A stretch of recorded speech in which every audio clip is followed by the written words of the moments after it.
আচ্ছা, আমি বুঝলাম না মানুষ লাইফ নিয়ে এত প্যারা নেয় কেন? লাইফে এত প্যারা নেয়ার কি আছে? এই যে দেখেন আরো ২ থেকে ৩ দিন বাকি ঈদের। অথচ একজন লঞ্চের নিচে পড়ে ২-৩ জন মারা গেল। আর ভিড়ের চোটে হচ্ছে একটা ট্রেন পর্যন্ত অ্যাক্সিডেন্ট হয়ে গেল। অ্যাকচুয়ালি ভাই, সময়ের মূল্য থেকে জীবনের মূল্য অনেক বেশি।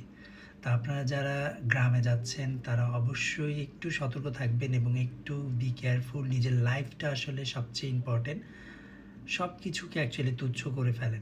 বাট নিজের লাইফটাকে আগে কেয়ার করতে হবে। নিজে বেঁচে থাকলেই পরবর্তী স্টেপ আপনারা নিতে পারবেন।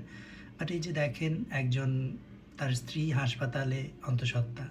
বাট সে যে লঞ্চে পড়ে মারা গেল, তার বাকি মানে ছেলেটা এখনো জন্মই নিতে পারেনি, তার বাবা মারা গেছে। সো আপনারা বলেন এইটা কি আসলে মানে কাম্য ছিল? আচ্ছা, আমি বুঝলাম না মানুষ লাইফ নিয়ে এত প্যারা নেয় কেন? লাইফে এত প্যারা নেয়ার কি আছে? এই যে দেখেন আরো ২ থেকে ৩ দিন বাকি ঈদের। অথচ একজন লঞ্চের নিচে পড়ে ২-৩ জন মারা গেল। আর ভিড়ের চোটে হচ্ছে একটা ট্রেন পর্যন্ত অ্যাক্সিডেন্ট হয়ে গেল।